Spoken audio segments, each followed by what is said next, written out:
मुझे कहाँ ले जा रहे हैं महेंद्र बाबू? मुझे माफ कर दीजिए, मैं आपके पैर पड़ता हूँ। महेंद्र बाबू मुझे छोड़ दीजिए प्लीज, मुझे मत मारो, मुझे मत मारो।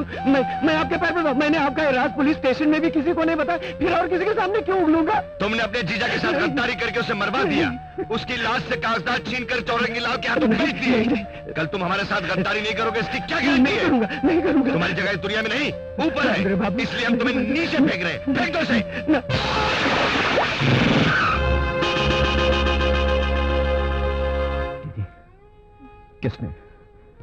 किसने मेरी बहन का यह हाल बना दिया? अरे विक्रम,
अरे बेटा, चौरंगी लाल जी। कैलाशनाथ, तुम रो रहे हो? तुम्हारे जवान बेटे की लाश तुम्हारी आंखों के सामने पड़ी है और तुम अपना कर्तव्य निभाने के बजाय अपनी आंखों से आंसू बहा रहे हो। अगर ये मेरे भाई की लाश होती तो अब तक उस सर्कल इंस्पेक्टर का सारा खानदान तबाह हो चुका होता।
से बेटी, वो कैलाशनाथ और महेंद्रनाथ हमारी बेटी ज्योति को उठा कर ले गए।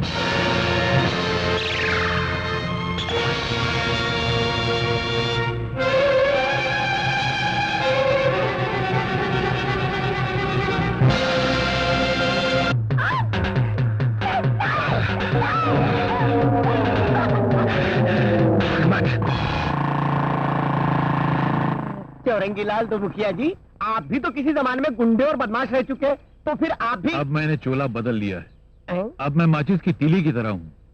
जलाया, हालात के पेट्रोल में फेंका और खिसक गया, वरना हाथ जल जाने का खतरा है।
मेरी बच्ची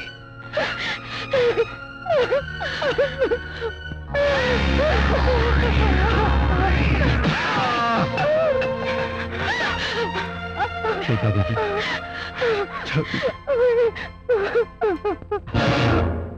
योर ऑनर, एक जिम्मेदार और बाइज्जत पुलिस ऑफिसर की ड्यूटी से इस्तीफा देकर बेरहमी से खून करने वाली ये खुदगर्ज झांसी रानी मुजरिम है, गुनहगार है, कातिला है।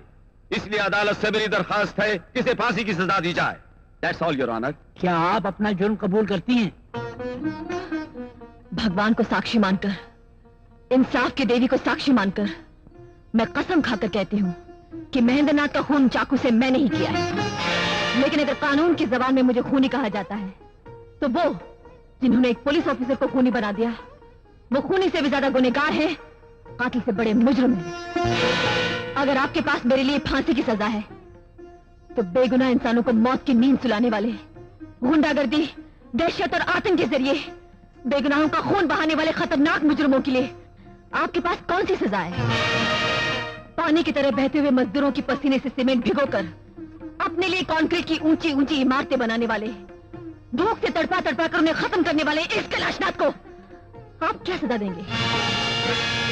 अपने सर पर 3 शेरों के निशान लगी हुई टोपी पहनने वाली इस पुलिस ऑफिसर झांसी रानी को इन जालिम भेड़ियों ने अपनी दौलत और वसीले की ठोकरों से इतना कुचला कि मुझे मजबूर होकर पुलिस के ओहदे से इस्तीफा देना पड़ गया। लेकिन वो काम जो एक पुलिस ऑफिसर ने कर सकी उसे एक मां ने कर दिखाया। यस योर ऑनर, जब एक मासूम कुंवारी लड़की को उन शैतानों ने अपनी हवस की आग बुझाने के लिए अगवा किया और उसके पाक दामन को अपने पाप के नाखूनों से नोचने जा रहे थे तो इस मां की कोख में आग लग गई, इसकी आत्मा से शोले निकलने लगे और इस मां ने राक्षसों को सर्वनाश करने वाली मां का रूप धारण किया और उस शैतान का खून कर दिया। क्या सजा देंगी ऐसी मां को? कौन सी सजा सुनाएंगी ऐसी मां को? जज साहब, अगर जुर्म एक आवाज है तो सजा उसकी गूंज है, अगर कानून एक आवाज है तो इंसाफ उसकी गूंज है। अगर अदालत की आवाज मुझे कहती है कि तुम मुजरिम हो तो करोड़ों माओं की आवाज गूंजेगी कि इंसाफ नहीं है, नहीं है, नहीं है। योर ऑनर, अदालत से चिल्ला चिल्ला कर इंसाफ मांगने वाली झांसी रानी की आवाज की गूंज में सिर्फ जज्बात हैं। इसकी बेगुनाही का कोई सबूत नहीं है। सबूत मेरे पास है। आप कौन है? Your honour, I am advocate Ravi Kumar.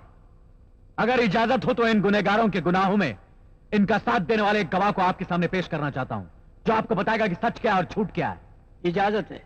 Thank you your honour.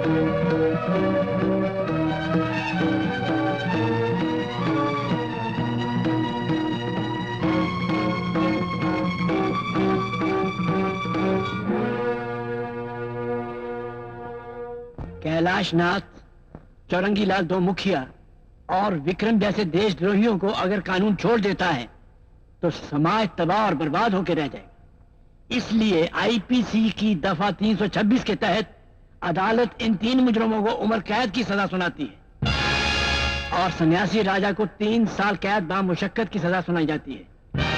अपनी रक्षा और अपनी बेटी की इज्जत बचाने के लिए झांसी रानी ने जो भी कदम उठाया, अदालत उसे जुर्म न मानते हुए झांसी रानी को बाइज्जत बरी करती है।